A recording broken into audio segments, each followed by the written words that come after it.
மழை தூறும் அந்த இரவு வெறும் ஓரிரு மின் விளக்குகள் மட்டுமே வழியைக் காட்ட, சாலை முழுக்க அடர்ந்த மரங்கள். இந்த கதைகள் எல்லாமே உண்மையில் சிலரால் நேரில் அனுபவிக்கப்பட்டவை. ஒவ்வொரு இடமும், ஒவ்வொரு நிழலும் ஒரு மர்மத்தோடும் ஒரு கதையோடும் உயிர் பெற்றவை. முதல் அனுபவம் திருவாரூரில் ஒரு பழைய பள்ளியில் நடந்தது. அந்த பள்ளி 1990களில் இயங்கி வந்தது. பின்னர் ஒரு மாணவியின் மரணத்தால் மூடப்பட்டது. ஆண்டுகள் கழித்து பகலில் பயிற்சி நடக்கும் இடமாக மாற்றப்பட்டது. தினமும் ஒரு பயிற்சியாளர் வரும், ஆனால் இரவில் யாரும் அங்கு இருப்பதில்லை.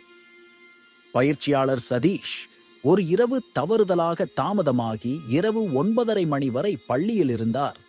அப்போது அவர் வகுப்பறையின் உள்ளே ஒரு பெண் குழந்தையின் சத்தம் கேட்கப்பட்டது. ஐயா, ஏன் நான் தேர்வு எழுத முடியல என்று அழுத குரல். அவர் பதட்டமாக அங்கிருந்து வெளியே ஓடினார். ஆனால் கதவுகள் பூட்டப்பட்டிருந்தன. அப்போது ஒரு பழைய புகைப்படத்தில் உள்ள மாணவியின் முகம் யாரோ பார்த்த மாதிரி இருந்தது. மறுநாளே அவர் வேலைக்கே வரவில்லை. இரண்டாவது அனுபவம் தேனி மாவட்டத்தில் உள்ள ஒரு மலை கிராமத்தில்.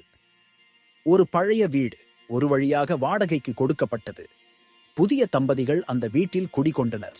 இரவுகளில் மட்டும் ஒரு பழைய பெண் நடக்கிறாள் போல சத்தம், ஜன்னல்களில் நிழல். ஒரு நாள் அந்த பெண் வீட்டில் தனியாக இருந்தபோது திடீரென ஒரு குரல் கேட்டது. இது என் வீடு, நீயும் போக வேண்டாம்.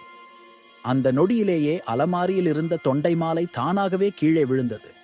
அந்த தம்பதிகள் இரண்டாவது நாளிலேயே வீடு காலி செய்துவிட்டனர். மூன்றாவது அனுபவம் கேரளாவில் உள்ள பயன்பாடின்றி மூடப்பட்ட ஒரு ரயில்வே நிலையத்தில். புகைப்படக் கலைஞர் ஒருவரான ரமேஷ் அங்கு ஒரு திரைப்படத்துக்காக இடம் தேடிச் சென்றார். அது ஒரு மதியம். அவன் அந்த இடத்தை படம் எடுக்க ஆரம்பித்த போது வெறும் பயணிகள் இருக்காமல் இருந்த ரயில்வே தட்டையில் ஒரு நபர் நடந்து கொண்டு சென்றார். அவர் தோற்றம் பழைய சீருடையில் ஒரு ரயில்வே அலுவலர் போல.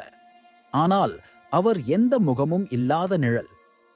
அவன் கேமராவை வீசிய போது ஒளிவட்டம் மாறியது. வீடியோவில் அந்த நபர் தெளிவாக நிழலில் இருந்தார். ஆனால் நேரில் பார்த்தால் யாரும் இல்லை. அன்றைய நாள்தான் அவன் கடைசி முறையாக அந்த இடத்திற்கு போன நாள்.